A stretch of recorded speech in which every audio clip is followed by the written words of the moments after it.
Bismillahirrahmanirrahim. Assalamualaikum warahmatullahi wabarakatuh. Alhamdulillahi rabbil alamin. Wassalatu wassalamu ala asyrafil anbiya'i wal mursalin Sayyidina wa maulana Muhammadin wa ala alihi wa ashabihi wa man tabi'ahum bi ihsanin ila yaumiddin. Subhanaka la ilma lana illa ma 'allamtana innaka antal alimul hakim. Rabbi shrah li sadri wa yassir li amri wahlul 'uqdatam min lisani yafqahu qawli, amma ba'd. Bapak-bapak, ibu-ibu kalau ada di atas, jamaah sholat zuhur Masjid Salahuddin yang dirahmati Allah Subhanahu wa ta'ala. Alhamdulillah pada siang hari ini selesai kita melaksanakan sholat zuhur berjamaah. Kita sejenak untuk melakukan kajian, mudah-mudahan menambah kualitas ibadah kita di bulan suci Ramadan. Terlebih ini kita berada di, orang biasa menyebutnya babak final, 10 terakhir atau 10 hari terakhir di bulan suci Ramadan. Dan kalau di 10 terakhir ini semangatnya masih sama, bahkan lebih dari awal-awal Ramadan kemarin, insya Allah itu tanda kita akan menjadi pemenang di bulan suci Ramadan ini. Jamaah yang dirahmati Allah Subhanahu wa ta'ala, saya hanya ingin sekedar cerita saja. Mudah-mudahan dari cerita yang saya ingin sampaikan ini ada banyak hikmah, banyak manfaat yang kita bisa ambil.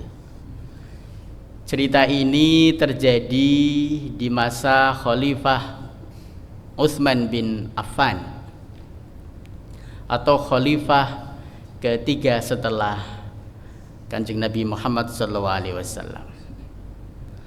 Ada seorang tabi'in itu generasi setelah sahabat. Kalau yang berjumpa dan berguru dengan Kanjeng Nabi disebut sahabat, kalau yang berguru dan berjumpa dengan sahabat namanya tabi'in. Bernama Sulaiman bin Yasar al-Hilali. Ada nggak kira-kira yang namanya Pak Sulaiman di sini? Oke. Ini para ulama bersepakat beliau ini ahli hadis sekaligus ahli fikih. Misalnya Imam Az-Zahabi itu menyebutkan bahwa Sulaiman bin Yasar ini seorang yang penafsir ulung dan ahli fikih pada saat yang sama. Karena ahli agama, tentu banyak orang datang kepada beliau untuk konsultasi, bertanya. Samalah bapak-bapak ahli pajak itu banyak orang datang kepada panjenengan tanya konsultasi tentang pajak gitu. Nah, suatu saat ada seorang perempuan datang kepada beliau yang awalnya itu berniat ingin konsultasi, bertanya tentang agama kepada beliau. Di sela-sela obrolan itu ternyata perempuan ini tertarik dengan Syekh Sulaiman ini. Karena tertarik, setan merayu-rayu lewat perempuan ini, dan perempuan ini merayu-rayu Syekh Sulaiman untuk berbuat zina, untuk berbuat maksiat. Sekonyong-konyong Syekh Sulaiman ini lari terbirit-birit sambil teriak-teriak laknatullah, laknatullah gitu. Kita bisa bayangkan kalau ada perempuan merayu kita lari pergi atau lari justru menghampiri kira-kira. Lari nubruk. Ini Syekh Sulaiman ini lari terbirit-birit bilang laknatullah, kamu perempuan dilaknat Allah. Singkat cerita, Syekh Sulaiman ini mampu menghindarkan diri dari perbuatan zina, dari perbuatan maksiat, dari perbuatan godaan si perempuan ini. Malamnya Syekh Sulaiman itu tidur, mimpi didatangi seorang sosok gagah, besar, tinggi, ganteng, yang di dalam Al-Quran sosok laki-laki ini oleh perempuan-perempuan yang melihatnya itu komentarnya ma hadza basyara, ki gak menungso iki, gak wong iki. Karena apa? Kegantengannya, karena ketampanannya. Siapa kira-kira? Nabi Yusuf. Ada yang namanya Yusuf? Oh. Datanglah Nabi Yusuf ke mimpinya Syekh Sulaiman. Awalnya Syekh Sulaiman juga kaget, lalu bertanya, kamu siapa kok tampan sekali? Kok ganteng sekali? Saya belum pernah melihat seorang laki-laki yang tampan, yang gantengnya kayak kamu. Lalu laki-laki ini mengatakan, saya Nabiullah Yusuf, saya Nabi Yusuf. Kamu ingin apa? Nabi Yusuf mengatakan, saya ingin memberikan ucapan selamat kepada kamu, karena kamu telah mampu menghindarkan dirimu dari godaan perempuan. Nabi Yusuf cerita, dulu saya pernah seperti kamu. Kamu lebih hebat, kira-kira gitu. Karena kamu langsung teriak-teriak. Karena kalau di dalam Quran surat Yusuf itu kan gini, walaqad hammat bihi wa hamma biha. Gitu. Perempuan itu takjub ingin menggoda Nabi Yusuf, wa hamma biha, dan ternyata Nabi Yusuf itu juga tertarik. Itu dalam Quran. Untungnya dalam pelanjutan itu lauro'a burhana rabbi, untung saja Allah mengingatkan Nabi Yusuf. Siapa itu perempuan itu namanya? Siti Zulaikha. Orang Indonesia bilangnya Zulaikha. Itu bukan pasangan suami istri loh ya, Yusuf sama Zulaikha. Meskipun kadang-kadang kita sering dengar doa itu di pengantin itu kan ada ya, ustadz-ustadz yang doa semoga keluarganya sakinah sebagaimana siapa? Nabi Yusuf, dan padahal Nabi Yusuf sama Zulaikha nggak ada ceritanya menikah. Malah justru Zulaikha lah yang siapa? Yang menggoda Nabi Yusuf. Nggak ada ceritanya, nggak tahu itu ceritanya dari mana. Nah, itu ucapan selamat dari Nabi Yusuf kepada Syekh Sulaiman akibat mampu menghindarkan diri itu. Nah, kejadian itu selesai. Suatu saat Syekh Sulaiman itu janjian sama kawannya karena mau musim haji, berangkat ke Mekah. Beliau tinggalnya kan di Madinah. Berangkat ke Mekah sama kawannya untuk menunaikan ibadah haji. Panjenengan yang sudah haji atau sudah umroh kan paham ya, Madinah dari Madinah ke Mekah itu kalau naik bis itu bisa 5 sampai 6 jam. Nggak ada traffic light, nggak ada bangjo, nggak ada macet, dan nggak ada rest area. Orang kayak tol Indonesia gitu, setengah jam ketemu rest area, setengah jam ketemu rest area. Ini bisa bayangkan perjalanan pakai kendaraan hewan, onta, dari Madinah sampai Mekah. Kalau kita mau hitung perjalanan Nabi hijrah itu dari Mekah sampai Madinah itu 12 hari. Jadi kira-kira begitulah, 12 hari perjalanan panas. Nah, sampai di tengah perjalanan ketemulah kampung namanya Kampung Al-Abwa. Karena letih, capek, kemudian perbekalannya juga menipis, berdua ini Syekh Sulaiman sama temennya memutuskan untuk mendirikan tenda istirahat, mendirikan mukhayyam. Begitu mendirikan tenda, istirahat di situ untuk beberapa hari. Nah, suatu ketika temannya Syekh Sulaiman ini pamit, aku ke pasar dulu lah, mau cari tambahan perbekalan. Nah, sekarang tambahan takjilan. Dari kantor mau pulang ke rumah itu kan mampir dulu ke warung. Nah, Syekh Sulaiman tetap ada di tenda itu.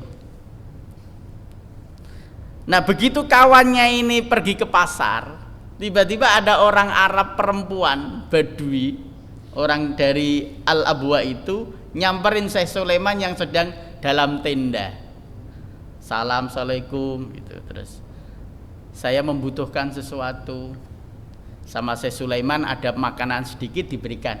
Oh, bukan itu, saya tidak berharap makanan, saya tidak berharap minuman. Terus apa? Saya ingin tidur bersamamu. Itu kata perempuan ini. Merayu siapa? Menggoda siapa? Syekh Sulaiman. Persis sama dengan kayak kejadian sebelumnya, Syekh Sulaiman teriak-teriak memaki-maki perempuan ini. Perempuan laknat, perempuan nggak tahu diri, perempuan apa kira-kira? Murahan, nah, dan lain-lain. Akhirnya perempuan ini diusir. Begitu perempuan ini pergi, Syekh Sulaiman menangis. Temannya datang. Gara-gara tanya temannya, gerangan apa yang membuat kamu nangis? Dijawab oleh Syekh Sulaiman, saya ingat anak perempuan saya, gitu. Tapi Syekh Sulaiman, temannya nggak mungkin, masa sampai nangis segitunya kamu ingat sama anak di rumah. Bapak-bapak ini ada nggak yang kira-kira bepergian itu tugas ke luar Jogja gitu, terus ingat anaknya nangis gitu? Jarang ya. Oke. Itu sama, temannya Syekh Sulaiman itu juga gak percaya gitu loh. Enggak mungkin kamu nangis sampai segitunya. Gara-gara apa? Ingat anaknya. Lalu Syekh Sulaiman terus terang. Ceritanya begini. Tadi ada perempuan menggoda saya. Sebab itulah saya menangis. Temennya yang mendengar ceritanya Syekh Sulaiman itu seketika ikut nangis.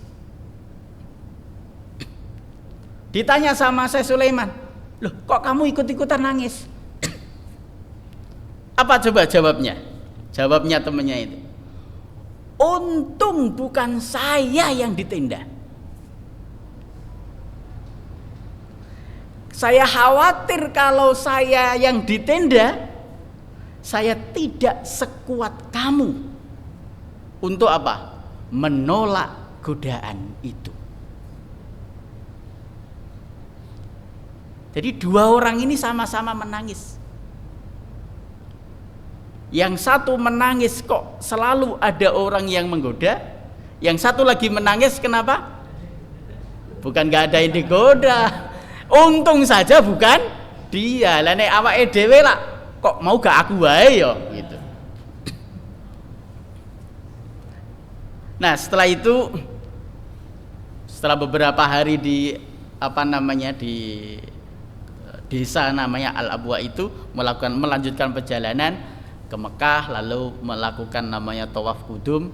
Begitu tawaf kudum itu, lagi-lagi Syekh Sulaiman ketemu dengan sosok laki-laki yang mengatakan busyrolak,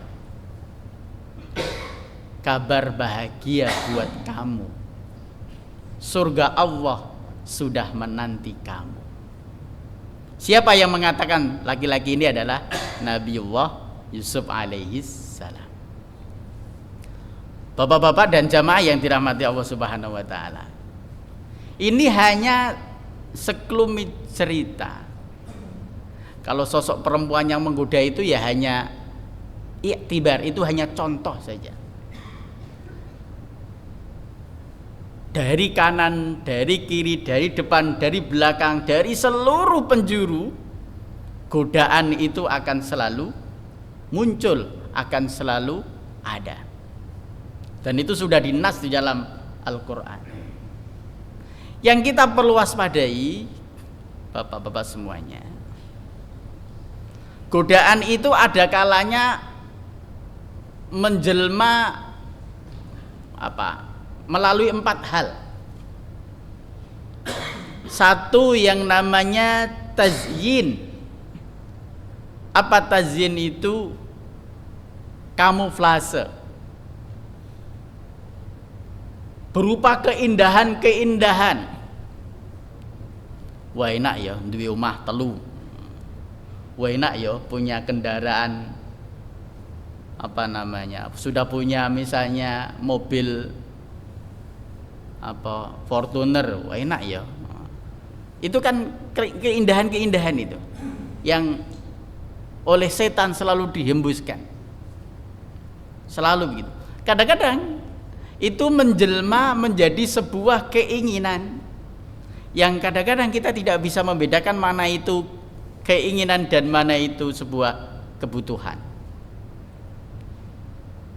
Maka di dalam Quran itu selalu kan innan nafsa la'ammaratum bisu gitu. Jadi sebetulnya keinginan itu endingnya pasti akan pasti akan jelek. Itu yang pertama, menjelma dalam tazyin, keindahan-keindahan. Kita ini bapak-bapak kan sering diuji juga ya, karena istrinya di rumah senengane nganggu daster gitu. Dan dasternya hanya itu aja. Begitu lihat teman di kantor, orang di jalan, ayu-ayu ya. Terus kelambine api-api. Nah itu hati-hati itu, tazyin itu. Karena senengane itu.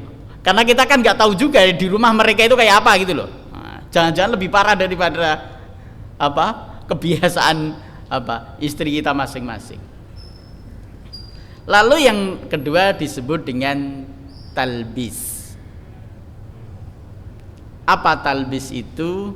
Talbis itu kebiasaan untuk menunda-nunda. Waktu sholat duhur jam 11.45 gitu, azan, lagi azan. Qomat, lagi qomat, duhur kan agak panjang gitu. Nanti aja. Itu kan menunda-nunda, atau menunda-nunda pekerjaan yang harusnya bisa dilaksanakan hari ini, ditunda besok. Itu namanya talbis. Dan itu terutama dalam hal ibadah, kebiasaan, bujukan untuk menunda, nanti saja itu. Tapi kalau berbuka kok nggak ada bujukan untuk menunda ya. Sekarang misalnya berbuka puasa itu jam 17 berapa? 47, 48. Wah, nanti aku aja masih baru azan. Konon katanya orang Islam itu on time itu kalau saat buka puasa itu selalu on time itu, nggak ada yang terlambat. Lalu yang ketiga disebut dengan taswif. Apa namanya? Taswif itu menganggap bahwa atau sering menyepelekan hal kecil, terutama dosa yang kecil. Kita ini seluruh organ tubuh kita ini kan berpotensi bermaksiat atau berzina. Mendengarkan ghibah orang lain itu zina telinga. Melihat hal yang tidak seronok itu juga zina. Nah, kadang-kadang kita itu taswif, sidik we, kecil saja. Nah, itu namanya taswif. Yang terakhir adalah ini yang paling tinggi yang disebut dengan tayyas. Apa tayyas itu? Berputus asa. Misalnya nyuwun sewu, orang yang lagi diberi cobaan berat gitu, apakah ekonomi, atau juga kesehatan, atau juga yang lain, itu sangat rentan terhadap bujukan putus asa. Karena dengan putus asa itu biasanya akidahnya akan menjadi pada titik nadir, pada titik nol. Karena apa?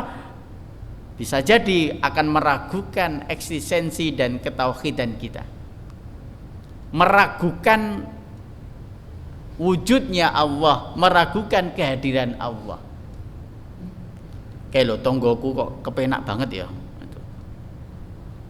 Kita berangkat kerja juga sama, pulangnya juga bareng, tapi kok kelihatannya lebih makmur dia deh. Kok saya enggak? Nah, ini namanya bisa kalau diterus-teruskan itu akan melahirkan godaan setan yang terakhir tadi. Dan itu puncaknya. Dulu pernah Nabi siapa yang diberi cobaan sangat keras melalui penyakit namanya Nabi Ayub, itu juga hampir sama. Nah, ini karena apa? Godaan yang dan arahnya memang setan itu menggoda manusia untuk menuju pada level yang terakhir itu, yaitu putus asa. Lebih-lebih putus asa dari rahmatnya Allah Subhanahu wa ta'ala. Para jamaah yang dirahmati Allah Subhanahu wa ta'ala, nah, momentum bulan puasa ini kita belajar untuk menghindari godaan-godaan setan tadi yang saya sudah contohkan. Yang halal saja kita mampu menahan, masa yang haram tidak, kan kira-kira begitu. Yang halal saja kita mampu untuk tidak tergoda. Nah, seharusnya kita sudah harus naik level. Kita harus mampu menolak pada godaan-godaan yang diharamkan oleh Allah Subhanahu wa ta'ala. Itu saja yang dapat saya sampaikan.